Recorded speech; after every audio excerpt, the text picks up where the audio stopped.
মূল্যবৃদ্ধিৰ বিৰুদ্ধে বিশ্বনাথত আছুৰ প্ৰতিবাদী কাৰ্যসূচী। ৰাজ্যৰ বিভিন্ন স্থানৰ লগতে বিশ্বনাথতো অত্যাৱশ্যকীয় খাদ্য সামগ্ৰীৰ লগতে ঔষধ আৰু ইন্ধনজাতীয় সামগ্ৰীৰ মূল্যবৃদ্ধিৰ প্ৰতিবাদ সাব্যস্ত কৰে বিশ্বনাথ আছুৱে। উল্লেখ্য যে ছাত্ৰ সন্থাৰ কেন্দ্ৰীয় সমিতিৰ নিৰ্দেশ মৰ্মে সমগ্ৰ অসমৰ লগতে সদৌ বিশ্বনাথ জিলা ছাত্ৰ সন্থাৰ উদ্যোগত আজি বিয়লি 2 মান বজাত বিশ্বনাথ নগৰত এই প্ৰতিবাদী কাৰ্যসূচী গ্ৰহণ কৰে। জিলাখনৰ বিভিন্ন প্ৰান্তৰ পৰা অহা প্ৰায় অৰ্ধ শতাধিক ছাত্ৰ ছাত্ৰীয়ে বিশ্বনাথ নগৰস্থিত শ্বহীদ ভৱনৰ সন্মুখত একত্ৰিত হৈ হাতে হাতে বেনাৰ পোষ্টাৰ লৈ বিজেপি চৰকাৰ গো বেক, কেন্দ্ৰীয় চৰকাৰ হাই হাই, অসম চৰকাৰ হাই হাই, যোগান মন্ত্ৰী হুঁচিয়াৰ আদি বিভিন্ন ধৰণৰ শ্লোগান দি সমদল কৰি বিশ্বনাথ নগৰৰ পুলিচ পইণ্টত পৰিৱেশ উত্তাল কৰি তোলে। প্ৰতিবাদকাৰী কাৰ্যসূচীৰ পিছতে সাংবাদিকৰ আগত এনেদৰে মন্তব্য কৰে আছু নেতাসকলে। আছু নেতা কৰ্মীসকলে চৰকাৰ তথা যোগান বিভাগক অত্যাৱশ্যকীয় খাদ্য সামগ্ৰী, ঔষধ আৰু ইন্ধনজাতীয় সামগ্ৰীসমূহৰ মূল্য এই প্ৰতিবাদৰ জৰিয়তে হ্ৰাস কৰাৰ দাবী জনায়। অসম ছাত্ৰ সন্থাৰ আহ্বানত অত্যাৱশ্যকীয় খাদ্য সামগ্ৰীকে ধৰি ঔষধ, ইন্ধনজাতীয় সামগ্ৰী সকলো মূল্য বৃদ্ধি হৈছে আৰু তাৰ প্ৰতিবাদত আজি সমগ্ৰ অসমত জিলা সদৰত বিক্ষোভ কাৰ্যসূচী ৰূপায়ণ কৰা হৈছে। আপোনালোক সকলোৱে জানে যে আজি এটা দিনৰ ভিতৰত বস্তুৰ দাম 10-15 টকাকৈ বৃদ্ধি পাইছে। অসমত এটা যোগান বিভাগ আছে যিটো বিভাগ শুই থাকে যে আলু পিঁয়াজৰ দাম কমাব নোৱাৰা মন্ত্ৰী পদত্যাগ কৰিব লাগে।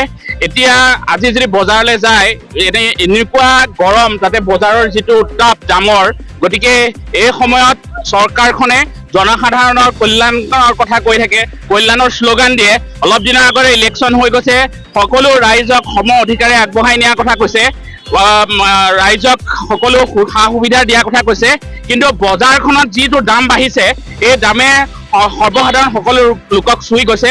গতিকে অতি শীঘ্ৰে অত্যাৱশ্যকীয় খাদ্য সামগ্ৰী, ঔষধ যদি এতিয়া ঔষধ কিনি আছে মাহিলী, তেওঁলোকে গম পাব এমাহৰ আগত কিনা ঔষধৰ দাম আজি সেই ঔষধৰ দাম 100 টকা 200 টকাকৈ বৃদ্ধি পাইছে। গতিকে সৰু ঔষধ এটা কিনিবলৈ গ'লে 10 টকাকৈ বৃদ্ধি পাইছে। গতিকে ইয়াৰ ওপৰত ব্যৱস্থা ল'ব লাগে। তেওঁলোকে চৰকাৰে ডানেশ্যন ল'ব পাৰে ঔষধৰ কোম্পানীৰ পৰা, কিন্তু ইয়াৰ মূল্য বৃদ্ধিত হ্ৰাস কৰাৰ ক্ষেত্ৰত তেওঁলোকে পদক্ষেপ ল'ব নোৱাৰে। গতিকে আমি চৰকাৰখনক বিশ্বনাথ চাৰিআলিৰ পৰা দাবী জনাইছো, অতি শীঘ্ৰে অত্যাৱশ্যকীয় খাদ্য সামগ্ৰী, ইন্ধনজাতীয় সামগ্ৰী আৰু জীৱনদায়িনী ঔষধৰ মূল্য বৃদ্ধি হ্ৰাস কৰাৰ ক্ষেত্ৰত পদক্ষেপ ল'ব লাগিব। নহবা সমগ্ৰ অসমত বিশ্বনাথ চাৰিআলিত ইয়াতকৈ জংগী আন্দোলনৰ কাৰ্যসূচী ঘোষণা কৰা হ'ব। ছাত্ৰ সন্থাৰ নিৰ্দেশ মৰ্মে প্ৰত্যেকখন জিলা সদৰত আজি যি আমাৰ মূল্য বৃদ্ধি হৈছে অত্যাৱশ্যকীয় খাদ্য সামগ্ৰী, আমাৰ যি ঔষধ, জীৱনদায়িনী ঔষধৰ মূল্য বৃদ্ধি, তাৰ লগে লগে ইন্ধনজাত সামগ্ৰীৰ যেনেধৰণে মূল্য বৃদ্ধি আমি দেখিবলৈ পাইছোঁ, এই সকলোৰে প্ৰতিবাদত আমি সদৌ বিশ্বনাথ জিলা ছাত্ৰ সন্থাই জিলা সদৰত আজি আমি প্ৰতিবাদ সাব্যস্ত কৰিছোঁ। আমাৰ দাবী এটাই যে অকমান্য যোগান বিভাগ আৰু ৰঞ্জিত দাসৰ যোগান বিভাগে এদিনৰ ভিতৰতে 10-20 টকাকৈ মূল্য বৃদ্ধি কৰিছে। এই মূল্য বৃদ্ধিয়ে ৰাইজৰ মূৰত আচলতে মাধমাৰ দিছে।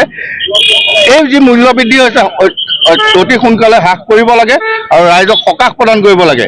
অকল কথাৰ ফুলজাৰিয়ে চৰকাৰখনে খালি চমক সৃষ্টি কৰে, ইলেকশ্যন আহিলে মূল্য হ্ৰাস কৰে আৰু ইলেকশ্যন যোৱাৰ পিছতে মূল্য বৃদ্ধি হয়। এয়া সদায় প্ৰতাৰণা কৰি অহা চৰকাৰক আমি ধিক্কাৰ দিছোঁ, গৰিহণা দিছোঁ আৰু ৰঞ্জিত দাসে যদি মূল্য বৃদ্ধি হ্ৰাস কৰিব নোৱাৰে তেওঁ পদত্যাগ কৰিব লাগে। অন্যথা সদৌ অসম ছাত্ৰ সন্থাৰ আহ্বান মৰ্মে আমি জংগী কাৰ্যসূচী ঘোষণা কৰিবলৈ বাধ্য। জনসাধাৰণক মাধমাৰ সোধাই চৰকাৰখনে নিৰ্বাচনৰ পিছত যি অত্যাৱশ্যকীয় খাদ্য সামগ্ৰী, ইন্ধনজাত সামগ্ৰী আৰু জীৱনদায়িনী ঔষধৰ যি মূল্য বৃদ্ধি কৰিলে ৰাইজৰ কাৰণে অতিকে এইটো পৰিতাপৰ বিষয়। আৰু ৰাইজে এতিয়া ভাৰাক্ৰান্ত হৈ গৈছে, ৰাইজে এতিয়া জীয়াতো ভুগিবলগীয়া হৈছে। সাধাৰণ ৰাইজে এতিয়া বজাৰত গ'লে জুই চাই দাম সকলো বস্তু কিনিব গ'লে অত্যাধিক মূল্য বৃদ্ধিৰ কাৰণে জীয়াতো ভুগিবলগীয়া হৈছে। আজি আমি সদৌ বিশ্বনাথ জিলা ছাত্ৰ সন্থা, সদৌ অসম ছাত্ৰ সন্থাৰ আহ্বানত এই অত্যাধিক খাদ্য সামগ্ৰীৰ মূল্য বৃদ্ধি ৰোধ কৰাৰ প্ৰতিবাদত আজি বিশ্বনাথ চাৰিআলি মাজমজিয়াত আমি প্ৰতিবাদ সাব্যস্ত কৰিছোঁ। এটা কথা সকীয়াই দিব বিচাৰিছোঁ অসম চৰকাৰক, অনতি বিলম্বে এই অত্যাৱশ্যকীয় খাদ্য সামগ্ৰীৰ মূল্য বৃদ্ধি তথা জীৱনদায়িনী ঔষধ আৰু ইন্ধনজাত সামগ্ৰীৰ মূল্য বৃদ্ধি হ্ৰাস কৰিব লাগিব, আৰু নহ'লে আমি ইয়াতকৈ জংগী আন্দোলন কৰিবলৈ বাধ্য হ'ম।